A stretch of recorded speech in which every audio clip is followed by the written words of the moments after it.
So the Colts have Fever players out. Sophie was not there, but they give everyone jerseys, and Caitlin Clark grew up in Iowa, is a Chiefs fan, refused to wear the Colts jersey. She just held it up like this. And she hasn't gone out and said, like, I didn't do it because I'm a Chiefs fan, but the internet was like, she's a real one. I love it. And it's just like... Caitlin Clark is more than just the WNBA's public face. Sophie Cunningham claims that she is in charge of everything in Indiana. And what Cunningham recently disclosed on her podcast has fans going crazy and league insiders scrambling. We're talking about a commissioner who was recently completely trashed on social media, LeBron-level control, and covert team tactics to bring her down. However, this is the topic that no one is discussing. This is much more than just basketball. This is about a league that wasn't prepared for what Clark had to offer, power and jealousy. Everything we believe to be true about the WNBA's purported sisterhood is altered by what Cunningham revealed. When Sophie Cunningham sat down for her most recent podcast episode, she didn't hold back. The effect from her shocking revelation is still being felt. Playing for the Fever is not all that Clark does. She essentially runs the show like a seasoned superstar who has been in the game for 10 years, controlling the offensive scheme and having a significant say in team choices. Even after years of demonstrating her abilities, Cunningham likened Clark's influence to that of LeBron James, claiming that she possesses the kind of power that most rookies could only imagine. Nor was this a mere observation. Having played with some of the top names in women's basketball, Cunningham is well-versed in the league. People pay attention when she speaks. Basketball communities were rocked by the discovery since it validated many people's suspicions that no one dared to voice. A novice with such power. That is practically unheard of in professional sports, and the league is unable to overlook the discomfort it is causing veterans. Nor was the analogy to LeBron made at random. Consider it. Even LeBron had to earn his stripes before front offices began constructing entire teams around his vision, despite the fact that he entered the NBA with enormous hype. As soon as Clark arrived in Indianapolis, he took charge of the team's future. Cunningham disclosed that Clark is frequently consulted by the coaching staff regarding plays, modifications, and even player choices. For any rookie, let alone one who recently graduated from college months ago, that is abnormal. She was effectively given the keys to the kingdom by the sickness. And Cunningham says Clark hasn't let him down. She has demonstrated her ability to manage the task.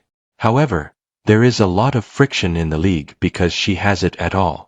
A 22-year-old is using authority that veterans who have worked for years have never been given. However, Cunningham's revelation of what was going on behind closed doors during Clark's first season was the real tea. Teams weren't merely attempting to outscore her on the scoreboard. They were planning to physically and psychologically destroy her. Cunningham disclosed that the Phoenix Mercury, her former team, made open discussions about making Clark's life miserable during every game in the locker room. The tactic was ruthless and straightforward. See if the collegiate standout could handle the big leagues when things went filthy by toughening her up, being physical, and pushing the limits of what referees would call. This was not a game of basketball. Under the cover of veteran hazing, this was psychological warfare. The Mercury players publicly talked about how they needed to put Clark to the test, smack her around, and let her know that the WNBA wasn't going to throw a red carpet party simply because she attracted millions of viewers and corporate sponsorships. Cunningham made it very evident that this was a planned effort by several veterans who felt truly frightened by all the attention Clark was receiving, even though she did not name every player participated in these chats. Consider the ramifications of this. As Clark entered venues where opponents had practically planned how to scare her, she was being hailed by the media as women's basketball savior. Her encounter with physical play wasn't coincidental or merely a feature of the game. It was planned, deliberate, and intended to convey a message. Veterans wanted to see if she would fight back or give under to pressure. They wanted to know if Clark was just another overhyped collegiate talent who would struggle against professional competition, or if the hoopla was genuine. Every grievance raised by Clark's supporters over her treatment during the season is validated by Cunningham's admission. Then came the turning point, when Cunningham became Clark's unofficial bodyguard. Things swiftly got out of control during a furious game between Mercury and the Fever. In what appeared to be a purposefully violent altercation, Clark became entangled with a Mercury player. Suddenly, Cunningham found herself in the center of it all, shocking everyone by fiercely supporting her new teammate. Everything was captured by the cameras. Cunningham made it very evident that anyone pursuing Clark would have to get through her first by getting into fights and hurling her body between Clark and opponents. The internet blew up. Videos of Cunningham defending Clark received millions of views on all social media sites: YouTube, Instagram, TikTok, and Twitter. Everyone was discussing it. Almost quickly, her following grew from 400,000 to over 1 million, and companies began contacting her for collaborations right away. For what she did during that game, she was fined $900. You know what she did, too? She essentially dared the league to penalize her once more by wearing it as a badge of honor. Later, Cunningham made a joke on social media about how it was the finest $900 she had ever spent because it made it clear to everyone where she stood and what she was prepared to give up for her friend. She didn't prepare for or try out for the enforcer role, but once she accepted it, there was no going back. All of a sudden, Cunningham was more than simply a reliable WNBA player. As the only player in the league prepared to openly defend the rookie, she served as Clark's guardian. It appeared that everyone else was determined to destroy. Not only did that viral incident increase her prominence, but it also drastically altered how players and fans perceived Cunningham's role on the team and their relationship. In the off-season, Cunningham made the decision that she wasn't done stirring things up and building relationships with league executives. During an interview, Bumba Commissioner Kathy Angelbert made certain remarks that upset some people, especially when she brought up Clark's name combined with a $16 million amount. While it's true that the league benefited financially from Clark's entrance, Angelbert's statement implied that the league should take credit for Clark's star power rather than admitting that Clark was the cause of the increase. Cunningham became enraged. In a post that left no room for interpretation, she aggressively criticized Angelbert on Instagram. Within minutes, the message went viral after she referred to her as the WNBA's most deluded leader. Players, fans, and media figures all offered their opinions. Cunningham was commended by some for speaking truth to power and expressing opinions that other players were too afraid to voice in public. Some believed that she went too far and disrespected the commissioner in a way that would harm her career in the long run. However, no one could ignore it. The post was all over the place. All of a sudden, Angelbert was on the defense and had to respond to criticism from one of the most prominent players in the league. Cunningham wasn't merely attempting to create drama to garner attention or criticizing Angelbert for no reason at all. She was truly incensed at the commissioner's apparent attempt to claim credit for Clark's effect while neglecting to shield her from the brutal play and targeting she endured over the season. According to Cunningham, the league administration did nothing significant to stop Clark from getting blasted game after game. The criticism was unedited, direct, and personal. Cunningham avoided using formal or diplomatic words. She didn't later apologize for saying exactly what she meant to say. Given that the WNBA is still a relatively small league and that a player's career may be seriously harmed by burning bridges with leadership, the decision was dangerous. However, it's obvious that Cunningham came to the conclusion that speaking up was preferable to being silent. Fans who had been dissatisfied with the way the NBA handled Clark's first season used her Instagram post as a rallying cry.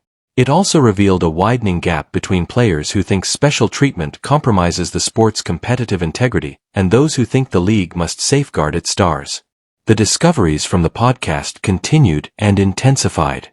Cunningham didn't stop at complimenting Clark's skill or standing up for her dignity in the face of criticism. She attacked everyone who didn't recognize Clark as the league's undeniable face. She also didn't refrain from throwing punches.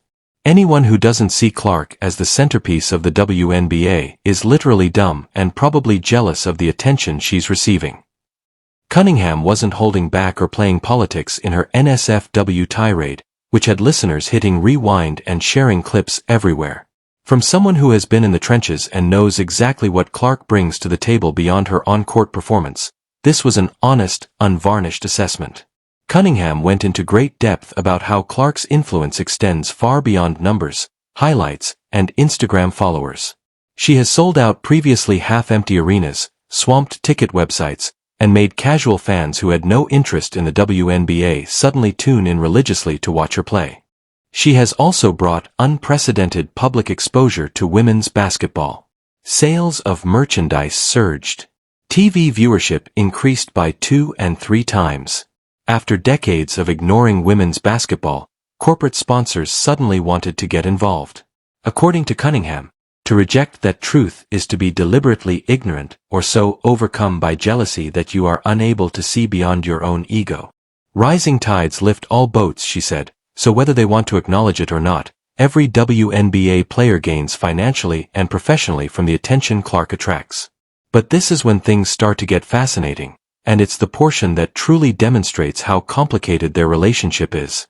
Cunningham and Clark's friendship isn't this idealized fairy tale of teammates who adore each other and spend all of their free time together, despite all the defending, public support, and viral bodyguard moments. Cunningham publicly ridiculed Clark's appearance in the comments section of a swimsuit promotional post. Yes, it was light-hearted banter, but it revealed a side of their relationship that fans don't always see or comprehend. They don't wear matching friendship bracelets and are best friends. They are rivals who appreciate one another's skills and recognize each other's contributions to the team, but they aren't scared to poke fun at one another when the situation demands it or when one of them does something deserving of ridicule.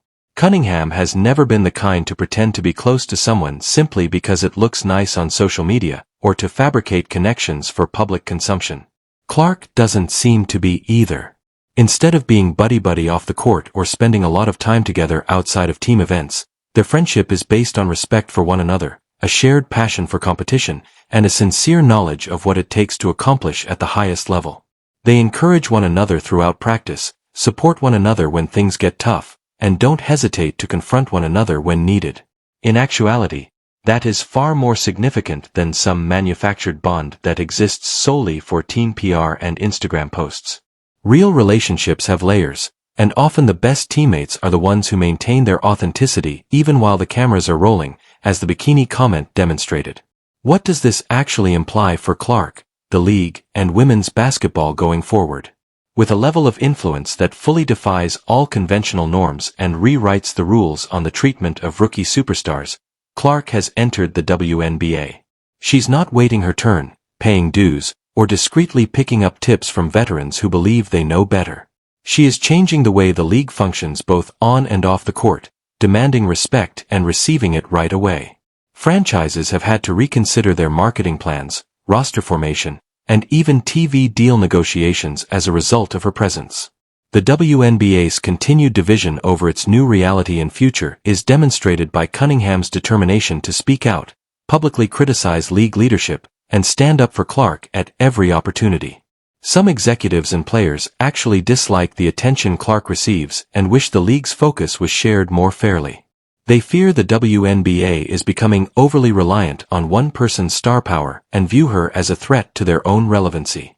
Then there are some, like Cunningham, who recognize that everyone benefits from rising tides and that everyone will have more possibilities as a result of Clark's success. There won't be any relief from the tension anytime soon. If anything, it will get more intense as Clark keeps breaking records and dominating. You can bet that the drama is far from ended as another season draws near. Teams will keep attempting to slow her down. Veterans will continue to wonder if she merits all the attention, and Cunningham will likely continue to voice her opinions regardless of who they offend. The WNBA is at a real turning point that will shape women's basketball for the ensuing 10 years. Everyone involved, players, coaches, executives, the media, and fans, has been compelled to take sides due to Clark's domination both on and off the court. Are you among the traditionalists who want things done the old-fashioned way? Or are you prepared to welcome a new era in which superstars are seen as the franchise-altering abilities that they truly are? Without offering an apology, Cunningham publicly and loudly supported her. One thing is certain, regardless of whether you believe she is entirely correct or gone too far. She doesn't hesitate to express what others might only murmur behind closed locker room doors or in private group discussions. And that kind of brutal honesty may be exactly what basketball needs right now in a league that is finally receiving the mainstream attention it has been frantically pursuing for decades. Whether Clark will continue to rule the league and shatter every record in sight is no longer the question. At this time, that is practically a given. The true question is whether the WNBA and its elite can manage the turmoil, envy, and fundamental power shift that accompany her extraordinary ascent to the top. Can a league that has consistently advocated for equality? And does sisterhood endure when a single player surpasses the sport as a whole? Cunningham appears to agree, but she's also ready to battle anyone who attempts to undermine Clark. Furthermore, that battle is only getting begun based on all she has said and done thus far. Please share your thoughts in the comments section, subscribe, and enable all notifications so you don't miss anything. We'll see you in the next one after you click the video on the screen.